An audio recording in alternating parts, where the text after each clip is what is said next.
జై కొట్టిన జనాల ముందే వాడి తల కొట్టాలి. వాడికి ఒత్తాసు పలికిన ఒక్కడు కూడా మిగిలకూడదు. ఆడా మగ తేడా లేకుండా అడ్డంక అందరిని నరికేయండి.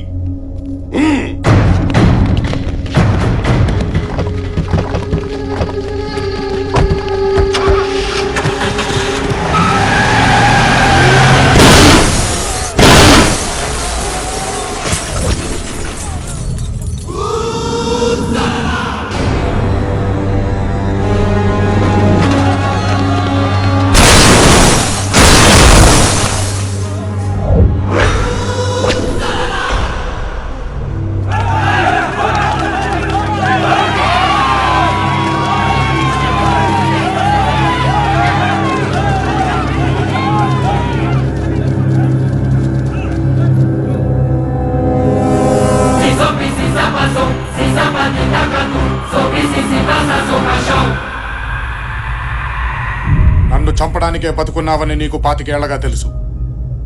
నిన్ను చంపడానికే పుట్టానని నాకు గంట క్రితమే తెలిసింది.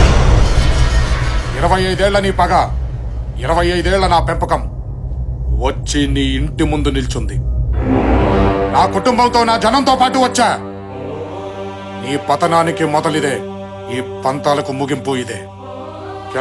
కెలకొద్దు అంటే నీ ఇంటికొచ్చేదాకా కెలికావు. ఇప్పుడు ఆపుకో. నీ అనుచరులు గోడ దూకి పారిపోకుండా ఆపుకో. నీ గుండె ఆగిపోకుండా ఆపుకో. నీ ఇంట్లో నా జెండా దిగకుండా ఆపుకో. ఏయ్ బసవా,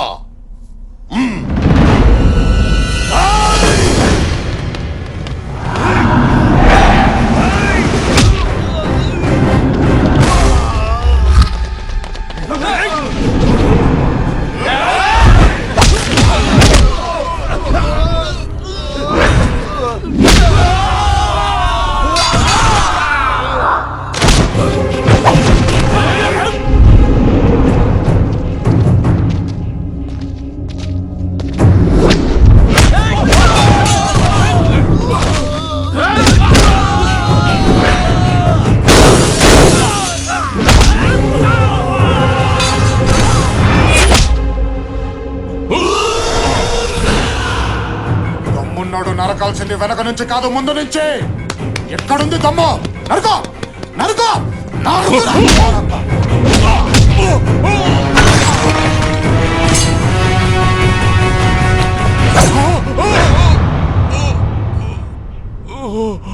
చావు భయం ఎలా ఉంటుందో ఇప్పటికైనా అర్థమైందా? భయంతో వణికేవాడు చావుకి పనికిరాడు. వా బతుకో.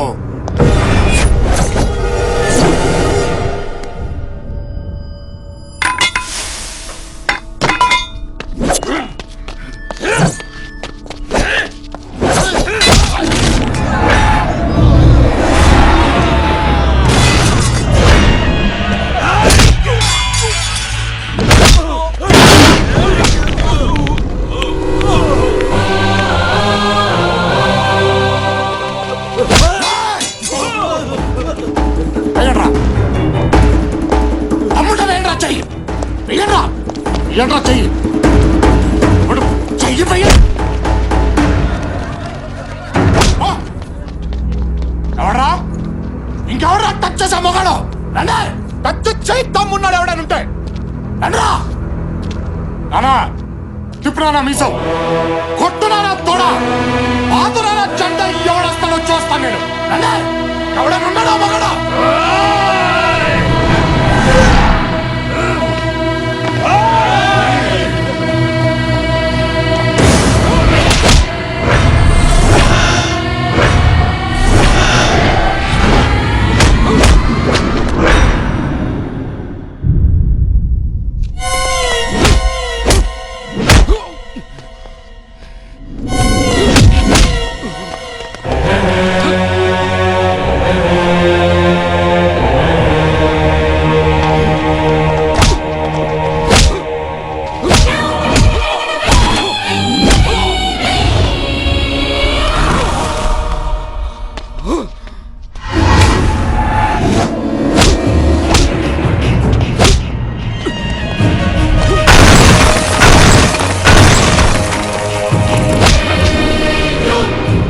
బాంబులు కాదురా, సిస్టమ్ బ్రేక్ అవ్వాలి.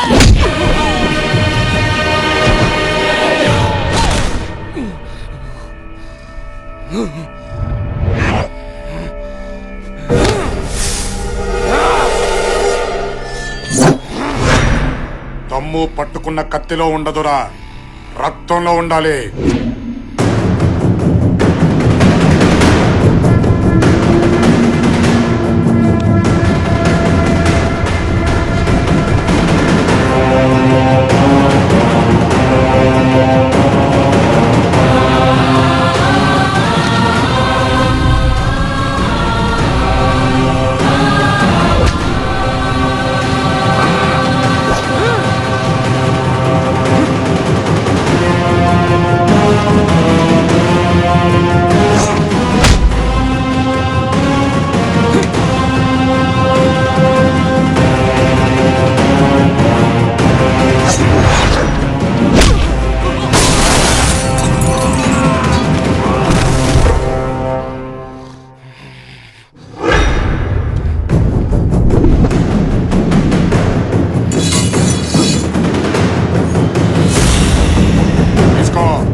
తీసుకో, నరుకో.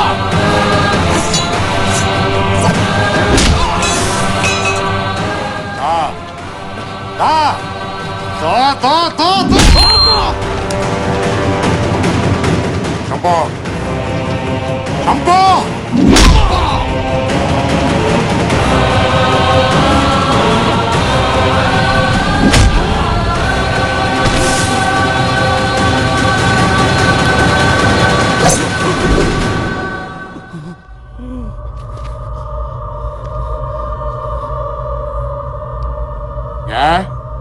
కడుపు తీపి గుర్తొచ్చిందా?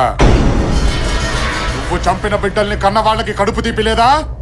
నీ బిడ్డలేవో అమ్మ కడుపుల్లో నుంచి, వీళ్ళ బిడ్డలేవో నీ కాళ్ళ చెప్పుల్లో నుంచి పుట్టారా? నా దృష్టిలో యుద్ధం అంటే గెలవడమా ఓడడమా, అంతేగాని చంపటమా చావటమా కాదు. ఈ రోజు నీ కొడుకుని తీసుకెళ్లి వాడికి ఓపుకున్న రోజు పంపించు. అది 10 గంటలైనా, 10 రోజులైనా, 10 నెలలైనా, 10 ఏళ్లైనా సరే. గంట ముందు ఫోన్ కొడితే నీ ఇంటి ముందు మంచం వేసుకొని కూర్చుంటా. చరిత్ర చరిత్ర అని నీలిగేవు. గేటు దగ్గర మొదలు పెడితే గడప దగ్గరకు వచ్చేసరికి ముగిసిపోయింది నీ చరిత్ర. పట్టుమని 10 నిమిషాలు పట్టలేదు నాకు. అదే నేను గంట కాన్సన్ట్రేట్ చేస్తే ఊహించుకో. దీనికోసమా 25 ఏళ్లగా నువ్వు ఎదురు చూసింది? దీనికోసమా నువ్వు ఇంత హింస సృష్టించింది? బతుకంటే ఇది కాదు. నలుగురికి అన్నం పెట్టు, నువ్వు చచ్చినా 4 ఏళ్ల పాటు చెప్పుకుంటారు. నలుగురు నాదుకో, 4 తరాల పాటు గుర్తు పెట్టుకుంటారు. నలుగురు మంచి కోరు, 4 దిక్కులు బతుకున్నంత కాలం ఉంటావు. అది బతుకంటే. ఆ దేవుడు నీకు ఇచ్చిన వరం ఏంటో తెలుసా? నీ వయస్సు. అందుకే వదిలేస్తున్నాను. వా బతికే.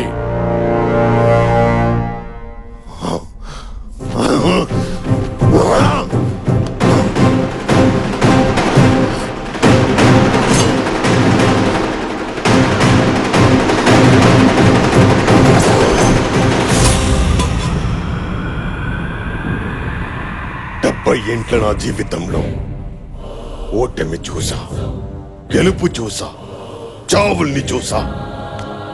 కానీ మొట్టమొదటిసారి ఒక మగాడిని చూసా. అహం బ్రహ్మాస్మి అని విర్రవీగిన నా పగర్ని గెలిచావు.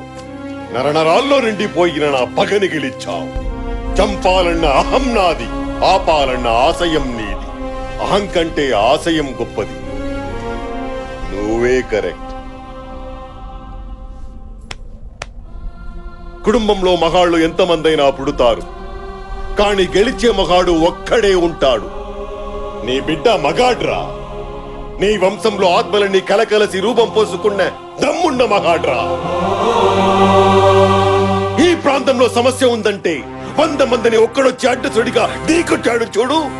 అది నాయకుడి లక్షణం. అది చూసి ఈ జనాలు బ్రహ్మరథం పడుతున్నారు చూడు, అది నాయకత్వ లక్షణం. ఇలాంటి నాయకుడి జెండా మన ఇంటి ముందే కాదు, జనం ఇంటింటా ఎగరాలి. పాతండ్రా జెండా, ఎత్తండ్రా నాయకుణ్ణి.